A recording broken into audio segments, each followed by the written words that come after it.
Night falls on the golden age of humanity. Sons shall turn upon their father, and his worlds drown in blood.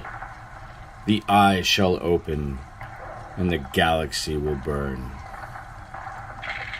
Join us, listeners. We go into the canon lore of the Forge World Black Books on Heresy Grad School. Professors Jason, Patrick, and Dave, myself, will dive into the lore of the Black Books and the Black Library novels that we know and love, and explore the heresy as history. So, get a coffee, get your notebook out, and prepare to explore heresy as history with us on Heresy Grad School.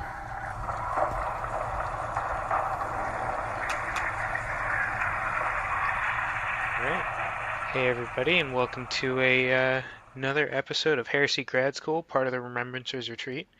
I'm here with Professors Dave, Jason, and myself, Patrick, and we're getting back into some Thousand Suns. So, where are we headed to today, Jason, Dave? Well, I feel like we should circle back a little bit, and I want to just apologize to our listeners a little bit about the audio quality we had last time. We had a little bit of trouble with Craig and Discord, which is why we're trying something new this time, which is why you probably did not experience the expletives that you're normally used to, because we're not on Discord. So we're doing something new for this one, and hopefully that'll give you guys a little better audio quality. And Pat, I don't know. Do you want to say anything else about where we're going with the podcast in terms of like production and maybe So, intros? I'm not sure how much I'm allowed to say as far as what's happening with production, but expect new things on the horizon, new exciting things. Um, but yeah, so like Dave said, sorry again, listeners, about the quality with the last episode, but we're trying something new. We're hoping you like it. We already know the sound quality is better, and we hope you think so too, because we definitely want to deliver a fantastic product to you guys. So, I think that's it for me. Cool. Well, we are still in the deep lore of the 15th Legion, the Thousand Sons. We're exploring, I think, in particular, their early lore, sort of pre reuniting with Magnus, and sort of pre Prospero, that early Thousand Son lore that starts on Terra, like Jason was talking about last time, and then just sort of evolves and expands from there. It's fascinating to me. It's fascinating to Jason and Pat as well. But yeah, I think that's where we're going today. So for myself, I'm going to talk about a full color plate on page 163 of book 7. It is the 15th Legion veteran. But before I go down that rabbit hole, I'm gonna let Jason sort of tell you guys where he. Hey guys, how's it going this evening? So, for me, a couple of things I wanted to touch on this evening. Kind of the initial sort of honors, some of the combat they fought, and some of the interactions the 15th Legion had with a few of the other legions pretty much right out of the gate. And two, I want to touch on this amazing little box out on page 143 in Book 7 called An Empyrean Purpose at the tail end there. Because it really goes back to touch on what Dave and I were talking about, some of the connections between Book 7 and Book 8 on really the hypocrisy of the Imperial truth and kind of the odd place the Thousand Sons are placed in as a legion created by an emperor who is denying part of the purpose and function of their existence. It's pretty interesting, that whole sort of mixed dichotomy there. Tonight we're going to look at this little section starting out here called Whispers and Fire. It's on page 142, if you're following along. Has a pretty badass Leviathan dreadnought down at the bottom there. And the reason I wanted to talk about this, the Thousand Sons had a lot of things going for them, and as much as they like to touch on this initial period as them being very ordinary and nothing out of line in how they got started, other than the fact that they had a very, very low recruitment rate, but a very, very high successful implantation rate for elevation from mortal to Legionis Astartes. Now, it's interesting starting out because this, as much of a super soldier as a Legionis Astartes is, he's still a human in part. And that kind of factors in here because, like humans, the legions are curious. And they kind of wanted to know about this tiny, super specialized legion that seemed to be kind of ordinary, but for some reason, Granddad was giving them all sorts of, like, honor right out of the gate. They were called his Thousand Sons. The Emperor personally selected a very high percentage of the initial recruits, and at best case scenario, that fuels a little curiosity and speculation in some of the other legions that haven't caught some of these honors. So it says here, perhaps it was the honor done to the 15th initially by the Emperor at their creation that first drew the speculation and curiosity of the others. Now, not only had the Emperor given them this personal honor of selection, he'd given them words at their oath-taking and had become known as the Thousand Sons even before their first battle honor, before they'd been deployed, which was very odd because far, far into after the Unification Wars, there were still legions operating under just their number, that they had not yet received their more or less official little cognomen. But the Thousand Sons, even as they kind of outgrew that name, they were still very, very slowly inducting new recruits. Same deal as when they got started. It was only with great caution, sometimes taking only one or two from a world that they'd conquered. And perhaps it was sort of these induction procedures that also kind of grew this curiosity from the other legions into suspicion. But they were now pretty well known amongst their brothers, and it's this time 5 years out of the gate from the Great Crusade that their warriors were finally starting to manifest some of their unique psychic potential. And it says it doesn't really do anything to alleviate that suspicion and distrust from the other legions, but actually inflames it in a lot of cases.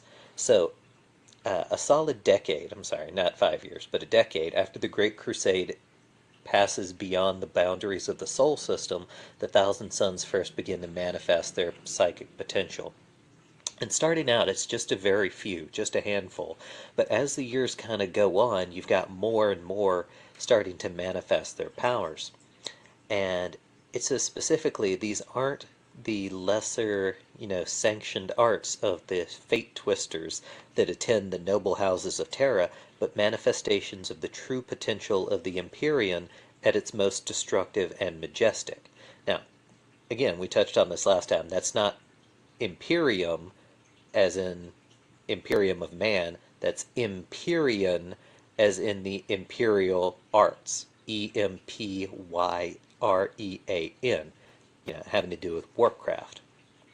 So, as they're starting to manifest these powers, these are things that a lot of the other legions have never seen before. They're displaying like living fire made manifest, and deluges of biolightning, and telekinetic powers, things like that, which was probably pretty alarming for some of the legions at this point, because Old Terra was really rife with these psychic manifestations and mutations, and a lot of the time the Emperor had deployed his legions to specifically put down things like this.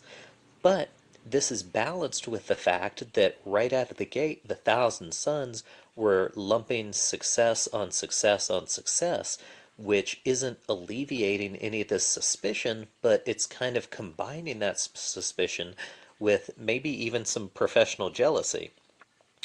And the very careful selection process he's taken, to some it really seems like the Emperor, in quote unquote his wisdom, had successfully created this legion which kind of fuses the psychic potential of human beings with the super soldier, gene forging of the Legion of Astartes. And one of their initial strengths that they touch on here is it's proven that the Thousand Sons are very unpredictable as a foe, and it's something that the enemies of the Imperium have never had to deal with before. So, again, all through the Unification War, Psychers were seen as kind of this, at absolute best case scenario, a shunned weapon to kind of use only under utmost necessity.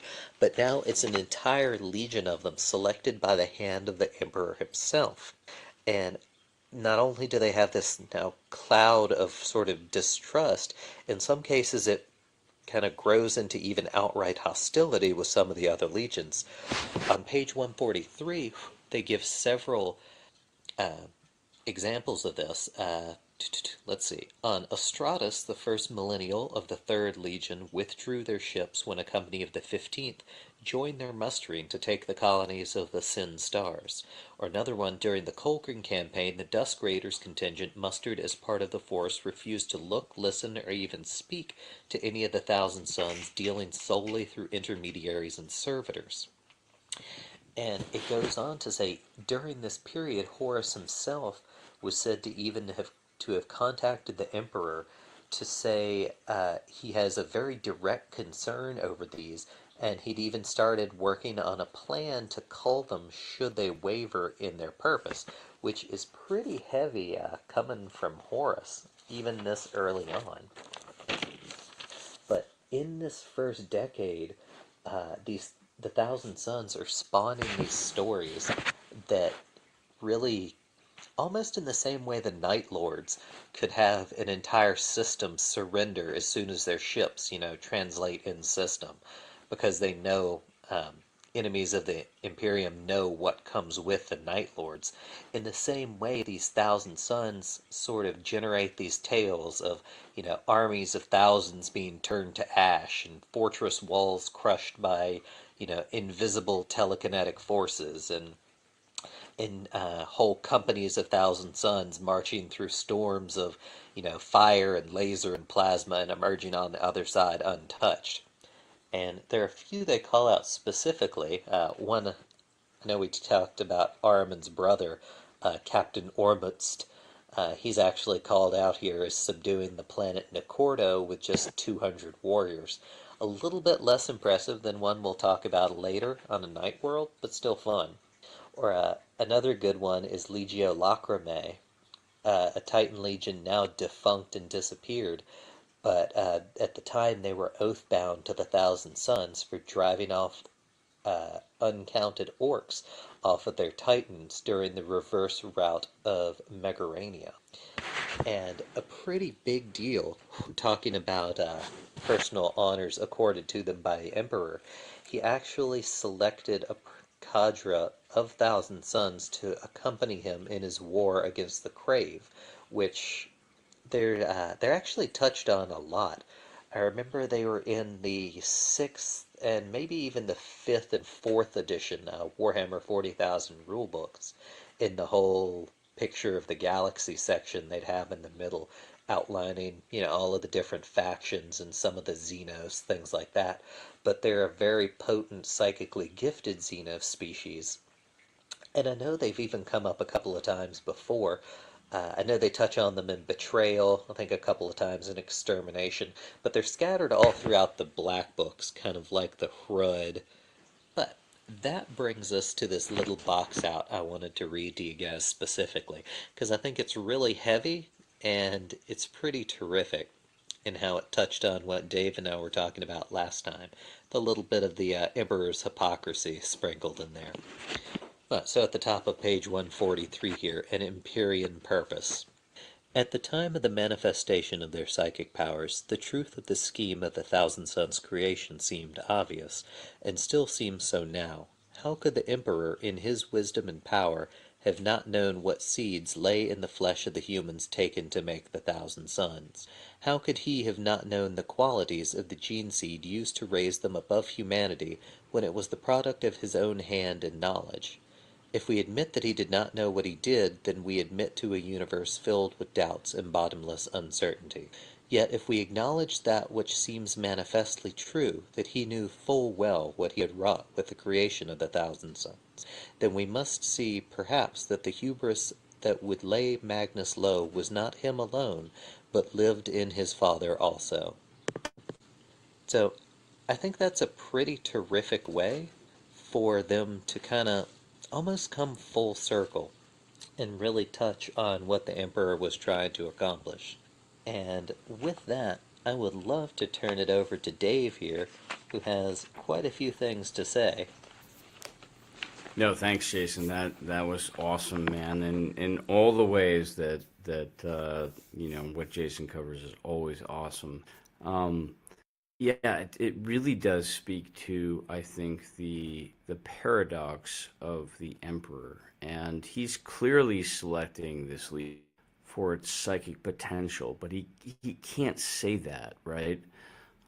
Because to say that would sort of open him up to all kinds of hypocrisy and other types of wounds and barbs. But he's clearly doing that. He is imbowing these legionnaires with a psychic potential that only like later manifests.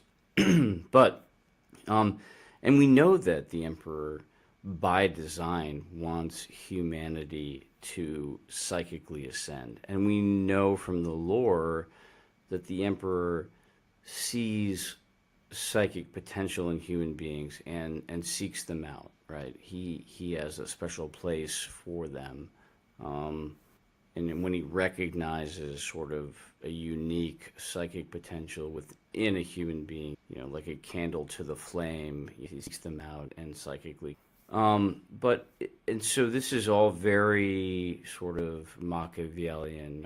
What are his schemes and what are his end goals? But the 15th Legion is I think a very special legion, and so leaving where Jason sort of ended, and then picking up on page 163 of book 7, there's a very interesting full color plate on a 15th Legion veteran. And I just want to go over this with you guys because it's interesting in a number of different ways. So he's an unnamed Terran veteran. He is of the 7th chapter of the 4th host of the 15th Legion Astartes, we know, and the compliance of Masava, the Perso campaign. So here we have the depicted version of a Mark II armored 15th Legionnaire, but there's some very different, I guess there's some marked differences in his armor, right? So the panoply of the 15th Legion on this page couldn't be more in contrast to what you would see later on. And I think it draws a lot of its legacy from armorials that would go back to the Achaemenid Empire, and something that the Black Books call the Norheon witch mark of Old Terra, which Jason and I both sort of went back and forth on, and we decided was the sort of like the snake bite on his left breastplate. And actually, Jason and I did a lot of back and forth on this, and we sort of said, what is different about this Mark II armor than other Mark II armor that we've seen before? It's sort of described as Stygian variant of Mark II. Okay, well, Stygian, you've got the snake, themes in there, but but what does that really mean? And so if you look at this Space Marine and you look at this sort of full color plate, it's obvious that the helmet really stands out. This is a unique helmet, and it's described as being produced in very limited, I guess, varieties, and then also as a temporary measure to cover the demand that was being placed on it by Space Marine legions. So I would say that not many legions outside of the Thousand Sons even got this variety of Mark II armor. Probably only the Thousand Sons, and it was probably pre-Heresy. And so this really makes them unique. And the other thing I want to talk about with this Space Marine is sort of his history, because it's really deep. So he's depicted at the outset of a mission to Missava, the outer capital of a world of the Persoan hybrid, potentially a galactic spanning empire, maybe not galactic spanning empire, but certainly a system spanning empire. And he is he's pre-unification with the Magnus, with Primarch Magnus, and this is a point where the Thousand Sons were really coming into their own psychic potential. And so we have the Thousand Sons as sort of a pre-psychic legion. And I think that's really interesting, because you have that juxtaposition of the warrior caste of the Space Marines, and then also that psychic cult that's coming through. The thing I wanted to link back to with their armorials, with the 15th Legion in particular, and sort of the deep lore, something that comes up in the Apocrypha. We like to sort of follow Easter eggs here, and so the Index Imperialis Apocrypha was something that Games Workshop produced a while back. I'm not sure they still do, but if you can get your hands on one, you should. And on page 74 and 75, there's this sort of black and white full color plate of a Fire Wasp's Titan. So Legio Ignatum, right? They're the Fire Wasp. And I think this is a Heresy battle scene, although it doesn't say that. I think it is. And it is the Ultramarines versus the Thousand Sons. And to me, this is the first instance of sort of that pre-Heresy Thousand Sons iconography. So you can see the M displayed on a banner in the right-hand corner of the Thousand Sons. You see that Mark II armor, which is really cool. And then, throughout this graphic, you can kind of see the Thousand Sons and the Ultramarines in this duel. And I think that's very cool. It sort of speaks to sort of, I think, the designs that Games Workshop had going into this, where the Heresy was going. But yeah, I mean, this is all here, right? So we have some deep lore. This is talking about, again, the campaign on Persoa. It was one of the last instances where the 15th Legion was at their full strength and would willingly sort of partake in this theater-wide operation alongside other Legion Astartes. So after this, I think they sort of detached, and they were very sort of seclusive and removed from what the other legions were doing, because, reasons, right? They didn't want to expose themselves and sort of the psychic potential of their legion, as well as some of the other, I think, underlying plots that they had going. But this is, I think, a great example of a full color plate that the Black Library and the Black Books have come together and brought us. And so, I mean, really, that's all I wanted to talk about with this episode, guys. But yeah, we'd love to know your thoughts on this. So I actually have a question for both. I guess it's for both Dave and Jason. Just as far as, you know, we touched on that pre-psychic potential, or like before they had psychic potential, and then when the Great Crusade spilled out of um, the main solar system, uh, the Thousand Sons started to get their psychic powers. So was that all the Thousand Sons, or just some of the Thousand Sons, or have we even gone down that road yet? Well, starting out, like we touched on a little, there was just a very handful of Thousand Suns manifesting their psychic potential, and followed by gradually more and more and more as the Great Crusade rolled on. Now, after that, it's a matter of really, really hot debate. You know how the internet loves to debate things venomously over. This is a kind of a debate that's been going on for a long time.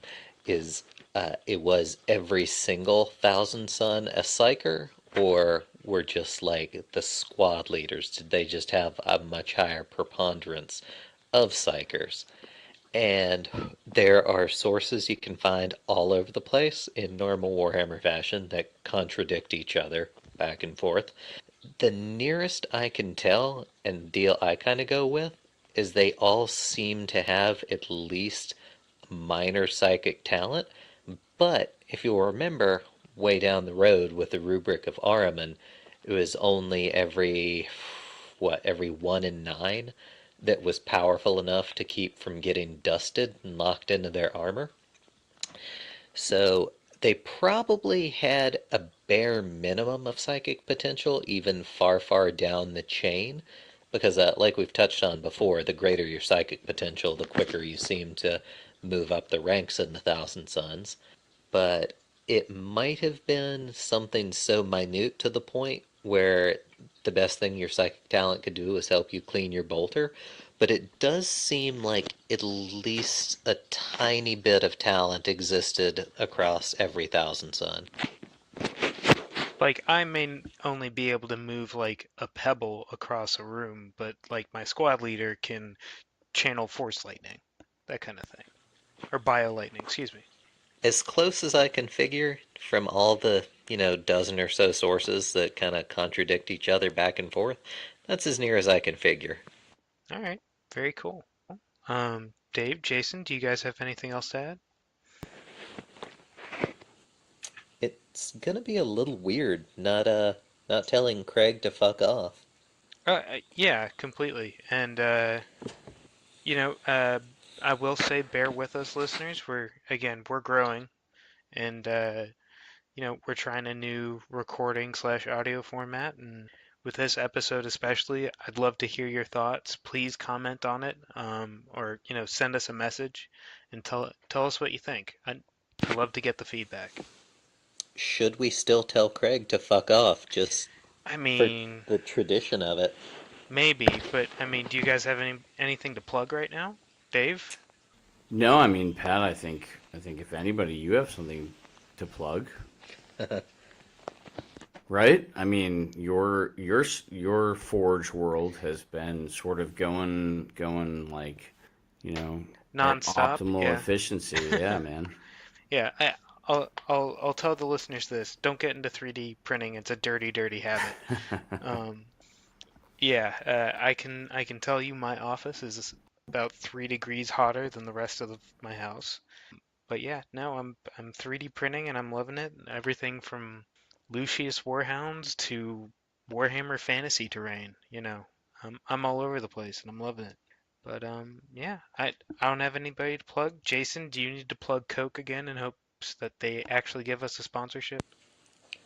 I don't. I'm slowly making the switch to Zevia instead. You disgust me. I know. It's all about that trivia. Living that crunchy granola mom life. Yeah, I'll buy you some Birkenstocks later. How about that? I appreciate that. Yeah. All right. Well, I mean, I guess if that's it, hope you all enjoyed the episode and thanks for listening. Now fuck off, Craig. Fuck off, Craig.